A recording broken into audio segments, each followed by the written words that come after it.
सच से कौन परेशान होता है? कौन है जो नहीं चाहता कि इतिहास का एक काला पन्ना लोगों के सामने आए?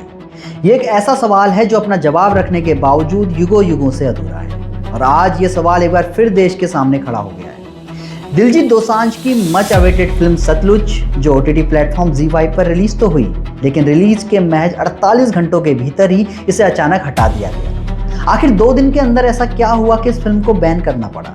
आखिर एक सच्ची घटना पर बनी फिल्म से किसे दिक्कत है? आइए फ्लैशबैक में चलते हैं और इस पूरी कंट्रोवर्सी को समझते हैं। कहानी की शुरुआत होती है साल 1995 से।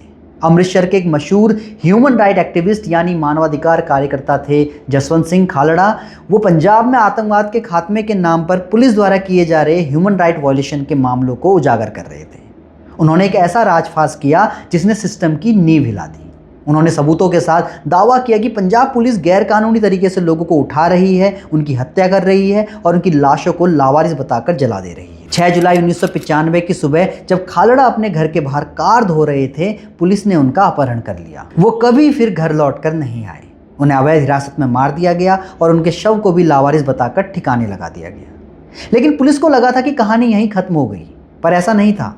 खालड़ा की पत्नी परमजीत कौर ने एक लंबी कानूनी लड़ाई लड़ी। मामला सुप्रीम कोर्ट पहुंचा और कोर्ट के आदेश पर CBI ने जांच शुरू की। सुप्रीम कोर्ट के आदेश पर CBI ने 3 महीने में जांच करते हुए 30 जुलाई 1996 को अपनी रिपोर्ट कोर्ट को प्रस्तुत की। इस रिपोर्ट में खालड़ा के पुलिस की कस्टडी में होने और बाद में गायब होने की बात स्वीकार की गई।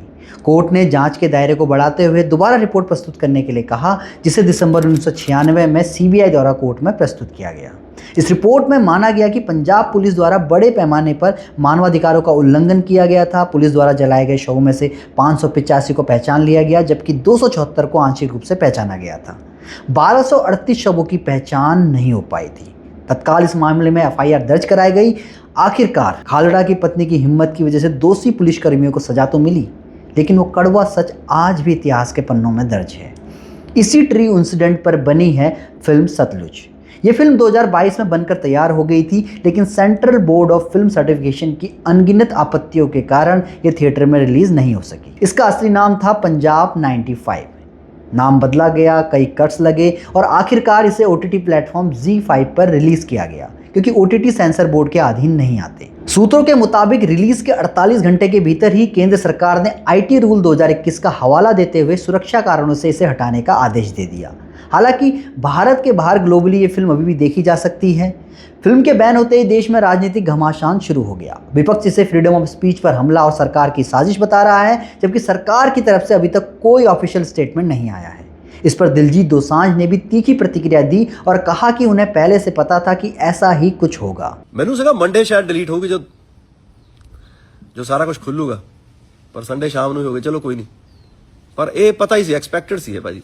वहीं फिल्म के डायरेक्टर हनीत रेहान ने एक इंटरव्यू में कहा, अगर कोई मुझसे पूछे कि फिल्म से किसे दिक्कत थी तो सच कहूँ तो मुझे कुछ नहीं पता। उन्होंने आगे कहा कि मेरे मन में कभी कोई कड़वाहट नहीं रही। कभी कभी आपको भावनात्मक रूप से दुख होता है क्योंकि आपको जवाब नहीं मिल रहे होते, लेकिन मैं खुद को ये भी याद दिलाता हूँ कि मैं सिर्फ एक फिल्म की बात कर रहा हूँ। देश चलाने वाले लोगों की जिम्मेदारियाँ बहुत बड़ी होती हैं। कभी कभी शायद वो भी बेबस रहे होंगे। मैं उन लोगों और उनके पदों का सम्मान करता हूँ। लेकिन आखिर में सवाल वही रह जाता है, आखिर कौन सा ऐसा डर है जो इतिहास के इस सच को सामने आने से रोक रहा है? क्या जनता को पूरी सच्चाई जानने का हक नहीं है? आपको क्या लगता है, इस फिल्म को बैन करना सही फैसला है या अभिव्यक्ति की आज़ादी पर रोक?